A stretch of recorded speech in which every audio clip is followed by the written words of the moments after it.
where 3 documents will be exchanged. The first is an MOU between the Foreign Service Institute of India and the Diplomacy Academy of Turkey. This will be exchanged on the Turkish side by His Excellency Mr. Mevlut Çavuşoğlu, Minister of Foreign Affairs, and on the Indian side by Srimati Sushma Swaraj, Minister of External Affairs.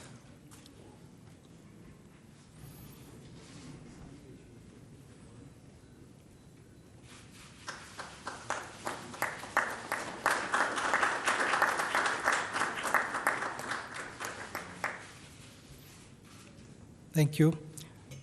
The second MOU is on the Cultural Exchange Program for the year 2017 to the year 2020 to be exchanged on the Turkish side by His Excellency Mr. Nabi Avaç, Minister of Culture and Tourism, and on the Indian side by Srimati Sushma Swaraj, Minister of External Affairs.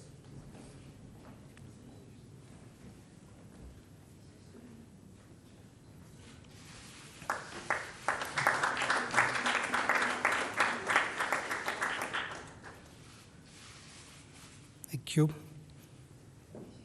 The third MOU is between the Telecom Authority of India and the Information and Communication Technologies Authority of Turkey to be exchanged on the Turkish side by His Excellency Mr. Mehmet Arslan, Minister of Transport, Maritime Affairs and Communications, and on the Indian side by Shri Vijay Goyal, Minister of State for Youth Affairs, Sports, Water Resources, River Development and Ganga Rejuvenation.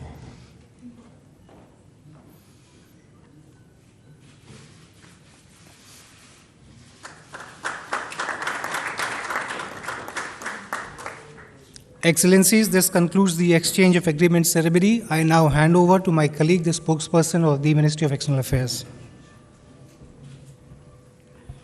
Thank you. May I now request the Prime Minister to please make his statement to the media. Thank you, sir.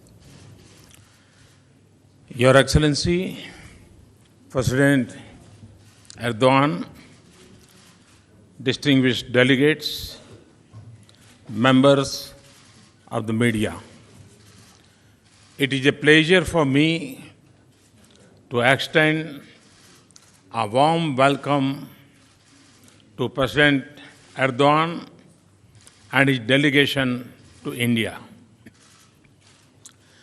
Excellency, I will always cherish the memory of my visit to Turkey for the G20 summit in November 2015. Your visit gives us an opportunity to reciprocate the warmth and goodwill that I enjoyed during my visit to your beautiful country. Friends, the people of India and Turkey have nurtured deep and historical links. Ties of culture and language connect our societies for hundreds of years. While Rumi found his home in Turkey, his legacy continues to enrich the Sufi traditions of India as well. Friends, in our comprehensive discussions today, President Erdogan and I took stock of full range of our relations, particularly our political, economic, and cultural engagements. We also shared perspectives on developments in our region. Friends, India and Turkey are two large economies.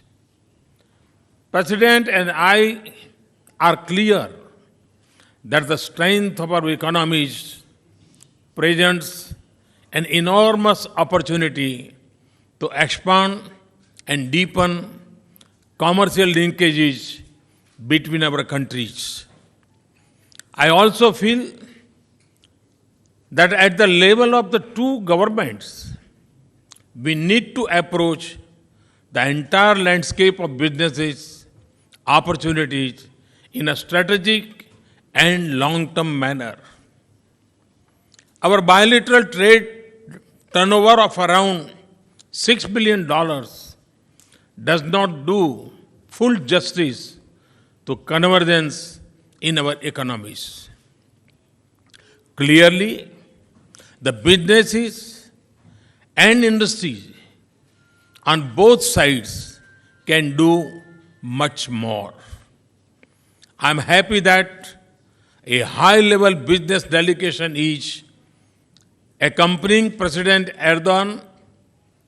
Both of us addressed them and the captains of the Indian industry this morning.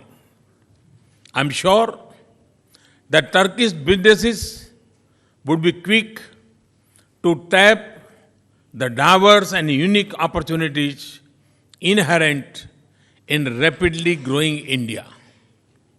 I also believe that India's infrastructure requirements, and I listed some of them this morning at the Business Summit, and our vision of developing smart cities match well with the Turkish capacities.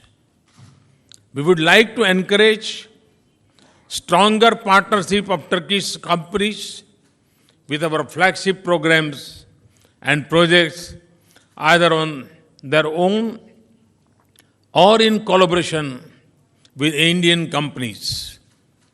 I have no doubt that the agreements signed by today and the substance of our conversation will further strengthen institutional cooperation between our two countries.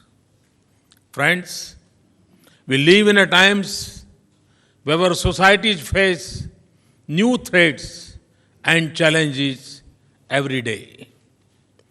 The context and contours of some of the exciting, existing and emerging security challenges globally in our common concern. In particular, the constantly evolving threat from terrorism is our shared worry. I held an extensive conversation with President on this subject. We agreed that no intent or goal, no reason or rationale can validate terrorism. The nations of the world, therefore, need to work as one to disrupt the terrorist networks and their financing and a put to a cross-border movement of terrorists. They also need to stand and act against those that conceive and create, support and sustain, shelter and spread these instruments and ideologies of violence. President and I agreed to work together to strengthen our cooperation both bilaterally and multilaterally to effectively counter this menace. Friends, we also discussed the need for comprehensive UN reforms, including the Security Council expansion to make the body more representative, accountable, and effective. Both of us recognize the need for the UN Security Council to reflect the world of the 21st century and not of the century gone by. Excellency, let me welcome you once again in India. I thank you for very productive discussions. Our decisions today will certainly drive the India-Turkey partnership to a higher level. I wish you a fruitful stay in India. Thank you. Thank you very much.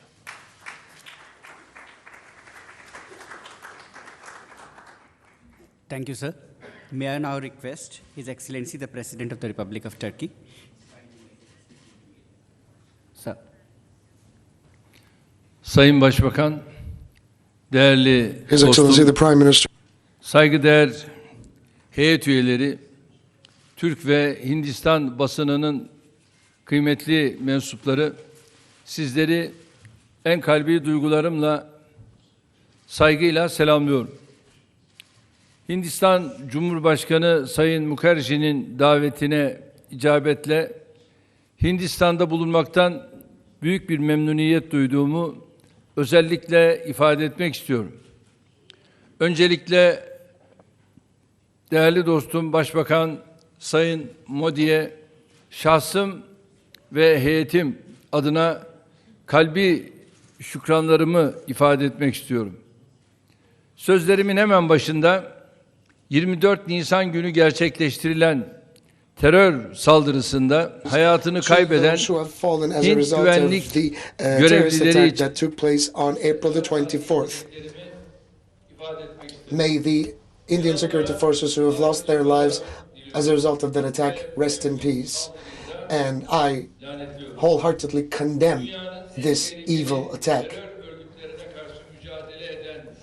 As a country fighting some of the most vicious terrorist organizations of the world, I can confidently say that we can relate to your pain and suffering. I would like to accentuate this fact. Turkey will always be by the side of India in full solidarity while battling terrorism.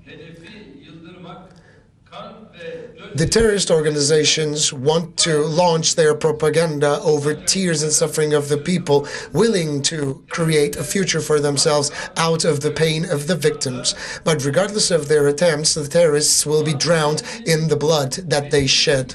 I would like to quote Mahatma Gandhi. Power does not come from physical capacity. That who doesn't bow will give you power.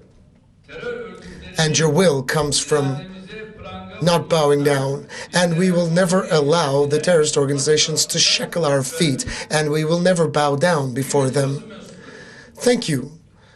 Distinguished members of the media, all throughout the Balkan Wars and all throughout the Turkish War of Independence, the people of India have always been very supportive, and we still enjoy the fond memories of that solidarity that you have so generously demonstrated. India, because of its location, because of its resources, and because of its economy, is strategically a very important country. In every international development that is unfolding in Asia, we see India playing a very critical role.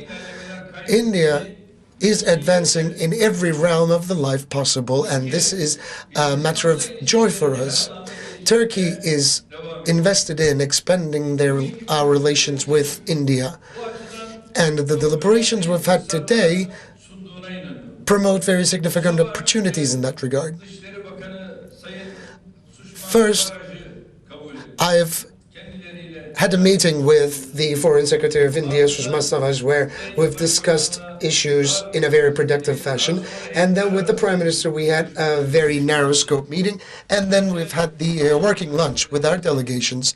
We have concluded those deliberations, and right now we are in your presence. And in the next hours to come, I will be attending a state dinner hosted by President Mukherjee.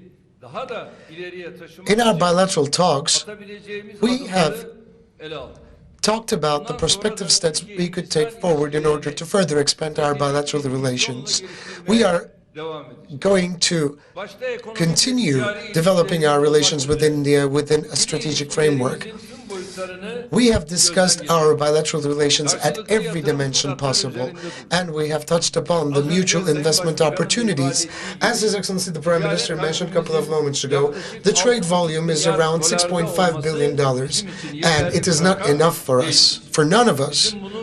And we have to at least increase it up to $10 billion as soon as possible. That would be beneficial for all the parties involved, and I think both parties have that will. We have assessed the advance that we have garnered in the fields of energy, and cooperation projects and the investments should be increased at every extent possible, especially in the field of energy and infrastructure. Turkey is seemingly holding a very important potential which needs to be mobilized in the point of view of India.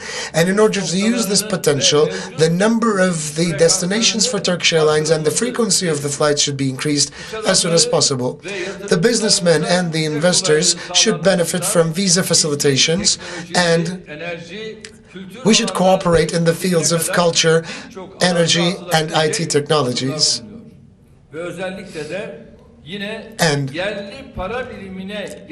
we can transition to using our local currencies while trading with one another in order to liberate ourselves from the pressures of the foreign currency. We have discussed these issues quite extensively, and in our exchanges, we have discussed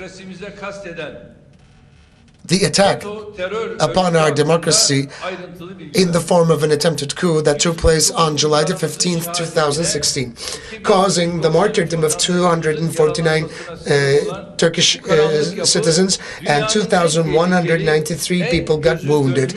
The perpetrators of this attempted coup is one of the most vicious, one of the most evil terrorist organizations of the world, called FETÖ. They are not only active in our country, but they're also active through their networks around 170 countries in the world. Since July the 15th, without compromising on the rule of law and justice, we've been extensively combating this terrorist organization. And we are informing of our friends about the way FETÖ builds up its network and how these militants infiltrate into the state institutions, how they get their resources, and what kind of disguises they use. And I know that India will take the necessary measures in order to expel FETÖ from her territory once and for all. That's why, in the aftermath of July the 15th, the Indian administration called me and stated their full support and solidarity, and I would like to take this opportunity to thank them once again, and primarily the Prime Minister.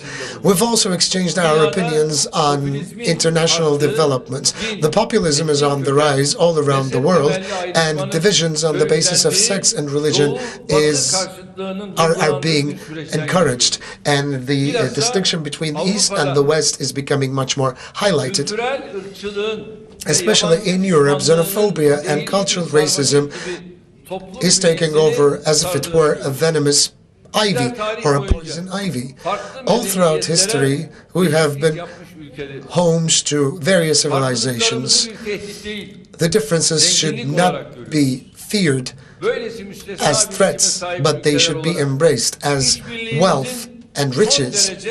I think as India and Turkey, we need full cooperation and solidarity in global and regional matters. In order for global peace to be established, in order for prosperity and stability to prevail, India and Turkey should get closer to one another. And I hope and pray that this mentality will pave the way for our future endeavors. I would like to state that my visit will yield the most auspicious results for my country and for also India. And I would like to thank His Excellency the Prime Minister for being such gracious hosts, not only personally, but also on behalf of my delegation. Thank you. Thank you very much, sir. Thank you, Excellencies, ladies and gentlemen. This brings to close this particular event. Thank you all.